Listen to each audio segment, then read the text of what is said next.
आज देख लीजिए हालात क्या है। आपने मुझे नहीं मालूम सुना या नहीं सुना, क्या हुआ संभल की सरजमीन पर, सुना या नहीं सुना आपने? संभल की सरजमीन पर हमारे तकरीबन 3 से 5 जवान शहीद कर दिए गए, सिर्फ शाही जामा मस्जिद की हिफाजत के नाम पर। अस्सलामु अलैकुम वरहमतुल्लाहि व तआला व बरकातहू। यकीन है नाजरीन आप लोग खैरियत व आफियत से होंगे। नाजरीन आज मैं आप सब के लिए एक बहुत ही खूबसूरत तकरीर का रिएक्शन वीडियो लेकर के आया हूँ। यकीनन आप सुनेंगे आपका ईमान ताज़ा हो जाएगा और हजरत बहुत ही खूबसूरत अंदाज में तकरीर करते हैं। आइए हम सब मिल करके हजरत के बयान को समाअत करते हैं। और हिकमत उस वक्त तक समझी जाती है जब बात हमारे बाप दादा की हो, बात जब रसूल की इज्जत तक पहुंच जाए तो हिकमत और मसलहत इसी में है। अगर चाहते हो कि तुम्हारा ईमान सलामत रहे तो हुजूर की इज्जत के लिए खड़े हो जाओ, फिर कोई मसलहत नहीं। हमारे बुजुर्गों ने हमें यही मिजाज दिया, जब बात हुजूर की इज्जत की आ जाए, सामने इस्लाम के दुश्मन हो, पैगंबर आजम की इज्जत के दुश्मन हो, तो उनके लिए ना अपना दिमाग ठंडा रखो, ना दिल नरम रखो, बल्कि वही नारा लगाओ जो बरेली शरीफ से आवाज आई थी, दुश्मने अहमद पे शिद्दत कीजिए, मुल्हिदों से क्या मुरब्बत कीजिए, गैज में जल जाएं बेदीनों के दिल, या रसूल अल्लाह की कसरत कीजिए। बद्र की सरजमीन पर देख लीजिए आप, छोटे छोटे 2 बच्चे। हमारे यहां बड़े बड़े लोग हिम्मत नहीं कर पा रहे। क्यों हिम्मत जानते क्यों नहीं कर पा रहे? नहीं साहब मेरा नाम आ जाएगा, मुझे उठा के जेल में डाल दिया जाएगा। क्या किया जाएगा? जेल में। मैं कहता हूं तुम अभी तो जेल में ही हो, अभी कहां हो? अभी कहां हो? अभी भी तो जेल में ही हो। मेरे नबी ने फरमाया दुनिया सिजनुल मोमिन व जन्नतुल काफिर, दुनिया मोमिन के लिए कैद खाना। थोड़े दिन और जेल में चले जाओगे हुजूर की इज्जत के लिए, क्या होगा? बदनाम हो जाओगे।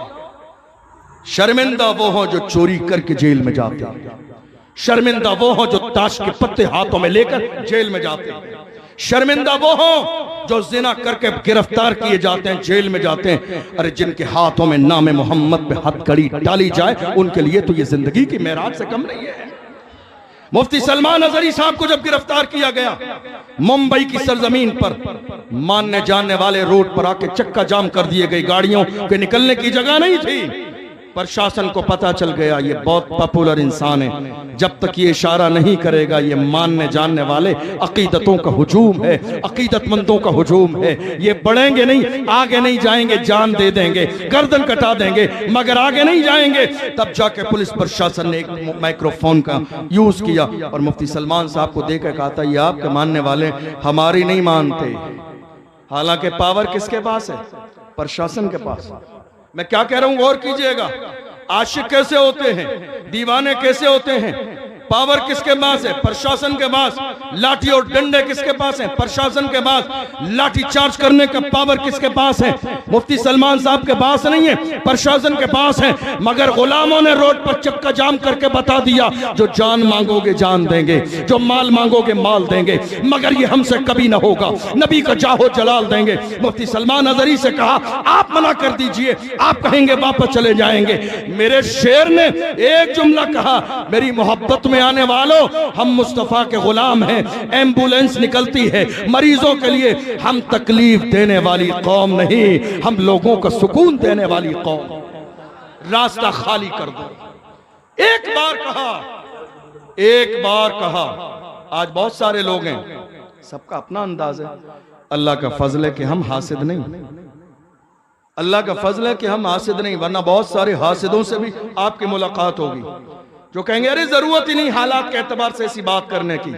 क्या करते तुम? बुज़दिलों नामर्दों की तरह बैठे रहते हाथों में चूड़ियां पहनकर। जब हुजूर की इज्जत की बात आई उस वक्त का सही जवाब यही था जो मुफ्ती सलमान अजहरी ने दिया।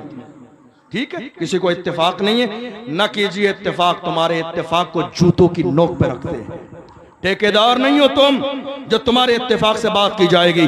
हुजूर की इज्जत पे बात आएगी, या तो कायद बन के मैदान में आओ, या तो कायद बन के मैदान में आओ। हमारा शौक नहीं है आगे चलने का, हम आपके पीछे चलने के लिए तैयार है, लेकिन बर वक्त मैदान में आओ, साबित करो उम्मत मुस्लिमा की क़यादत, साबित करो उम्मत मुस्लिमा की सदारत। और अगर आगे नहीं आओगे तो हुजूर का कोई गुलाम जरूरी नहीं, गैर आलिम भी खड़ा होगा तो हम उसे भी सर और पलकों पे उठा लेंगे।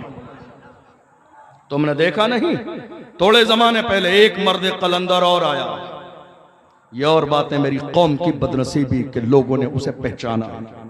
एक और भी आया, जब लोग खानकाहों में आराम कर रहे थे, खानकाहों में सुकून की जिंदगी गुजार रहे थे, कितने गद्दी नशीन गद्दों पर अपना वजूदे नामसूद लेके पड़े हुए थे।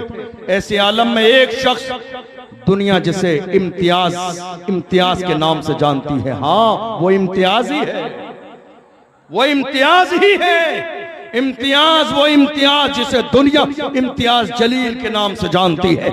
ऐसी रैली निकाली, गुस्ताखों को खबर मिल गई, जबरदस्त ऐसी रैली निकाली, लोगों को बता दिया बात हमारी इज्जत की आएगी, सब्र कर लेंगे, मगर दुश्मनों हुजूर की तरफ बुरी नजर उठा के देखा तो याद रखना समझौता न किया जाएगा। इज्जत उसी की जाएगी जो मुस्तफ़ा की इज्जत करेगा, जो हुजूर की इज्जत न करेगा उससे हमारा न कल रिश्ता था, न आज है, न सुबह क़यामत तक हो सकता है।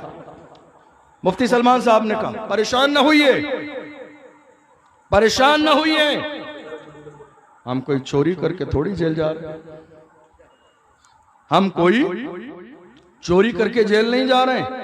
शर्मिंदा वो हो जो गलत काम करके, जुर्म करके, गुनाह करके जेल जाते हैं, हम कोई जुर्म करके जेल नहीं जा रहे। परेशान ना हो आप, हमें मुल्क हिंदुस्तान के कानून पर पूरा भरोसा है, इंशाअल्लाह हमें इंसाफ मिलेगा। लोग चले गए, जरा गौर कीजिएगा, इससे पहले की एक तारीख और भी हमारी निगाहों के सामने है। कौन? वो व्हील चेयर पे बैठने वाला मर्द कलंदर जिसे दुनिया खादिम हुसैन के नाम से जानती है। कौन? 2009 में अल्लामा खादिम हुसैन रज़वी का एक कार के जरिए एक्सीडेंट हुआ, जा रहे थे सफर, उनकी गाड़ी के ड्राइवर को नींद आई, खाई में जाके गिर गई, नीचे का पूरा जिस्म उनका काम करना छोड़ दिया, परेशान हो गए, लेकिन उनके पैरों का फालिज़दा होना या मफलूज होना उनकी हिम्मत को किसी अंदाज में कमजोर न कर सका, किसी भी अंदाज में कमजोर न हुए वो। और आप जानते हो एक जमाने में उन्होंने अपने बेटे को पैसे दिए, का बेटा नामूस रिसालत की एक बड़ी कॉन्फ्रेंस करनी है, तैयारियां करो।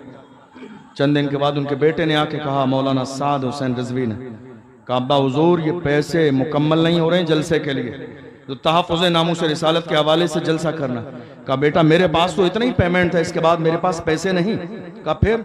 कहा मेरी गाड़ी ले जाके बाजार में बेच दो और जो पैसे मिले तहफ़्फ़ुज़ नामूस रिसालत कॉन्फ्रेंस में लगा। दुनिया ऐसे ही खादिम को नहीं मानती है, दुनिया ऐसी खादिम को नहीं जानती है। उन्होंने तन मन धन सारी चीजों की कुर्बानी रसूलुल्लाह के लिए दी, तब जाके अल्लाह ने इतना एजाज बख्शा है। वो अपने अंदाज में फख्र के साथ कहते थे, जब तक बिका न था तो कोई पूछता न था, तुमने खरीद के मुझे अनमोल कर दिया। आज दुनिया में उन्हीं का जिक्र किया जा रहा है जिन्होंने अपने तन मन धन को हुजूर के लिए कुर्बान कर दिया। मुझे बताओ, एक बार नहीं कई बार अल्लामा खादिम हुसैन रिजवी को जेल में डाला गया, एक बार नहीं कई बार। आज हम अल्लामा खादिम हुसैन का नाम तो बड़े फख्र के साथ लेते हैं, लेकिन वो हौसला नहीं है हमारे सीनों में, दब के लेते हैं, खामोशी से लेते हैं। लेकिन जब हमें लगता नहीं कोई हमारा जाती नुकसान ना हो जाए, हमारी इज्जत पे बात ना आ जाए, याद रखो रिस्क जितना बड़ा लोगे कामयाबी उतनी ही बड़ी मिलेगी। हुजूर के नाम पे मरने और मिटने का जज्बा तो पैदा कीजिए। एक दिन तो यहां तक आया, अल्लामा खादिम हुसैन रिजवी को गिरफ्तार करके जमीन पे घसीटा जा रहा था, पैर उनके काम नहीं करते थे, गाड़ी में डाला जाना था ले जाने के लिए जेल में।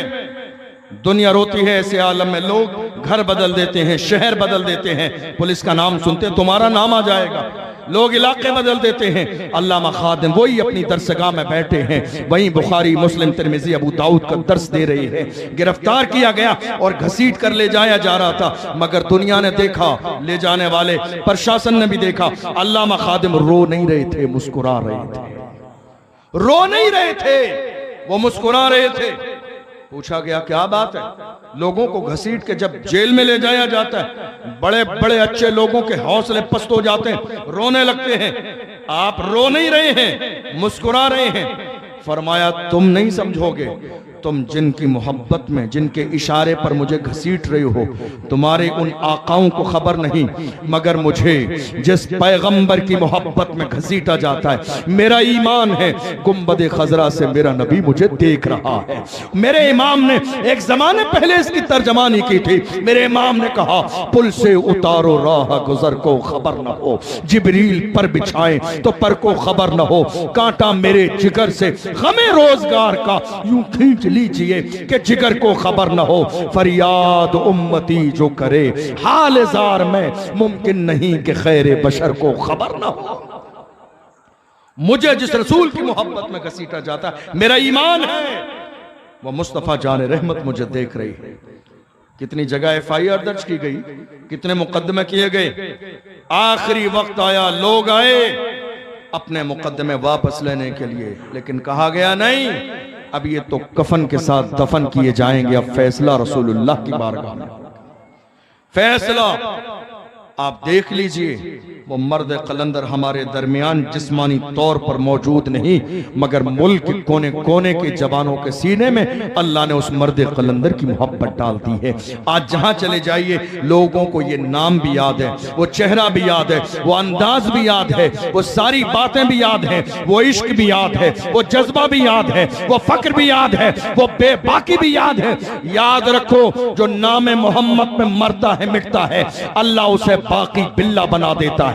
मरकर तो देखो कौन बिलाल जैसे मारा गया, सताया गया, घसीटा गया, परेशान किया गया, लेकिन एक जमाना ऐसा भी आया बिलाल ने बबांगे तोहल कहा था, ऐ दुनिया वालों याद रखना तुम कुछ भी कर लो, मैं मुस्तफा के जामे मोहब्बत का मस्त हूँ। ये वो नशा नहीं जिसे तुर्शी उतार दे, तुम कुछ भी कर लो, बिलाल की जान जाएगी मगर मुस्तफा का दामन न छूटेगा। और जब हुजूर की बारगाह में आए, खरीद लिया गया, हुजूर की बारगाह में है, अपनी किस्मत पर रश करते हैं, या रसूल अल्लाह जब तक बिका न था तो कोई पूछता न था, तुमने खरीद के मुझे अनमोल कर दिया। हुजूर की चौखट पर कौन है? बिलाल। फतेह मक्का का मौका आया, फतेह मक्का का अजान का वक्त हुआ था, बड़े बड़े अजिल्ला सहाबा इकराम मौजूद हैं, लेकिन जब अजान का वक्त आया तो मेरे नबी ने बिलाल हबशी को काबे की छत पे चढ़ा था। कहां? जरा जोर से बोलिए, कहां चढ़ाया? काबे की छत पर। देख लो ये नाम मोहम्मद पे मरने और मिटने की बरकतें हैं। आज काबे की छत नीचे है, बिलाल के कदम ऊपर है।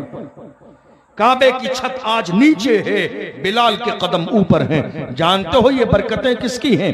ये बरकतें हुजूर के नाम की हैं, ये बरकतें हुजूर के इश्क की हैं, ये बरकतें हुजूर की दीवानगी की हैं, ये बरकतें हुजूर के नाम पर मरने और मिटने की हैं। मैं अर्ज कर रहा था आज हमारे हाथ भी सलामत हैं, पैर भी सलामत हैं, मगर क्या बात है, हमें जिस अंदाज में उठना चाहिए हम उस अंदाज में हुजूर की इज्जत के लिए उठते नहीं है। वरना हमने देखा बद्र की तारीख में हजरत अब्दुर्रहमान बिन औफ खड़े हैं, दो छोटे छोटे बच्चे आए।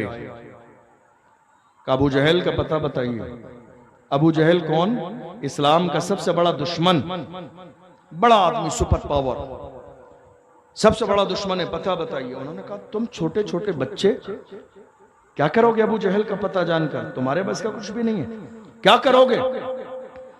कहने लगे कसम खाई है मर जाएंगे या मारेंगे नारी, कसम खाई है मर जाएंगे या मारेंगे नारी को, सुना है गालियां देता है वो महबूब बारी।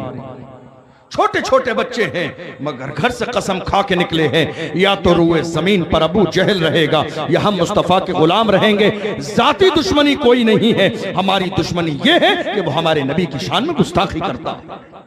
अब्दुर्रहमान बिन औफ ने कहा देख नहीं रहे हो, फौज का दस्ता उसकी हिफाजत कर रहा है, का हिफाजत कर रहा है गिर्द उसके फौज का दस्ता।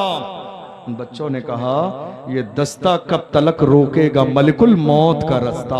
जब मौत का फरिश्ता आएगा तो ना ये लश्कर काम आएगा ना ये लोग काम आएंगे।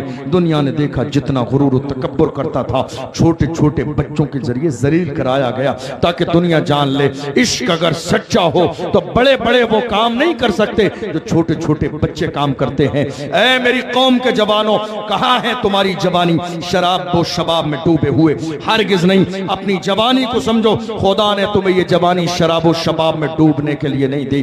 तहफ़्फ़ुज़ नामूस रिसालत का दौर है, हुजूर की इज्जत पे पहरा देने का दौर है, ये जुल्म और जबर का दौर है। अपनी जवानी का सही इस्तेमाल